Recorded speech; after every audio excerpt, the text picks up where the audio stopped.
Oke, assalamualaikum warahmatullahi wabarakatuh. Salam sejahtera. Kembali lagi di mata pelajaran Sejarah Peminatan kelas 12. Pada pertemuan kali ini kita akan membahas mengenai Perang Dingin. Oke, jadi istilah Perang Dingin sendiri diperkenalkan pada tahun 1947 oleh Bernard Baruch dan Walter Lippmann dari Amerika Serikat untuk menggambarkan hubungan yang terjadi di antara kedua negara adik kuasa tersebut. Oke, jadi sebenarnya Perang Dingin ini bukanlah perang yang terjadi di musim dingin atau perang yang terjadi di kutub utara atau selatan ya, karena daerah sana dingin. Tapi Perang Dingin ini merupakan lebih ke persaingan antar dua blok barat dan blok timur. Karena setelah Perang Dunia II selesai, dunia ini terbagi menjadi dua blok. Yang pertama adalah blok barat, di mana anggotanya adalah Amerika Serikat, Inggris, dan Prancis. Sedangkan di blok timur sendiri anggotanya adalah Uni Soviet, di mana dua blok ini menganut dua ideologi yang saling bertentangan, di mana Amerika sendiri menganut ideologi liberalisme kapitalisme, sedangkan Uni Soviet menganut ideologi komunisme. Jadi dua negara ini berlomba-lomba untuk menyebarkan ideologinya tersebut. Selain itu juga Perang Dingin ini adalah persaingan persenjataan dan teknologi luar angkasa, di mana itu sudah kita bahas di pertemuan yang lalu. Jadi kita akan membahas mengenai latar belakang dari Perang Dingin.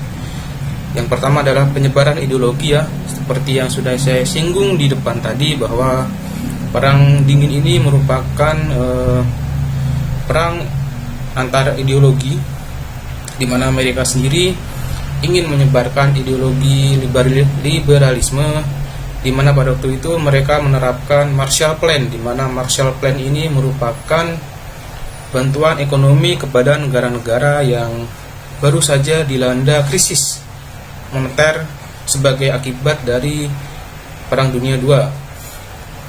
Kemudian Uni Soviet juga menerapkan kebijakan ekonominya, yaitu Molotov Plan, di mana sama sebenarnya dengan Marshall Plan. Hanya saja mereka ini menyebarkan ideologi komunisme.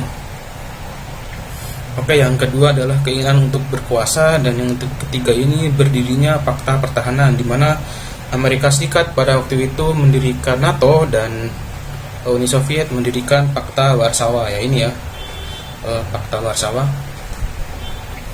Kemudian ya, berlangsungnya Perang Dingin, di mana ada sistem aliansi, kemudian ada juga kegiatan spionase, di mana pada waktu itu Amerika Serikat mendirikan CIA ya, agen rahasianya yaitu Central Intelligence Agency, sedangkan Uni Soviet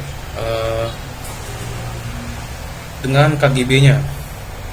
Kemudian perlombaan teknologi ruang angkasa dan persenjataan, di mana sudah kita bahas di pertemuan yang lalu ya, di bab globalisasi, di mana Amerika dan Uni Soviet ini saling berlomba-lomba mengirimkan orang-orang terbaiknya untuk pergi ke luar angkasa, di mana di sini ada Neil Armstrong ya, orang Amerika pertama yang berhasil mendarat di bulan, sedangkan Uni Soviet sendiri mengirimkan Yuri Gagarin. Itu sudah kita bahas ya di pertemuan minggu lalu. Kemudian akhir Perang Dingin, di mana Perang Dingin ini berakhir ketika secara resmi Uni Soviet ini dibubarkan pada tanggal 8 Desember 1991, di mana pada waktu itu penurunan bendera Uni Soviet dan dikibarkan bendera Rusia. Jadi runtuhnya Uni Soviet di Eropa Timur mengakhiri Perang Dingin, di mana Uni Soviet ini merupakan contoh ya keberhasilan dari ideologi Marxis-Leninis yang diaktualisasikan menjadi negara, meskipun pada akhirnya ya gagal juga, karena memang pada waktu itu Uni Soviet ini lebih memfokuskan ya anggarannya ke militer, sehingga sektor-sektor lain seperti kesehatan, pendidikan, dan kesejahteraan rakyat lainnya itu terabaikan.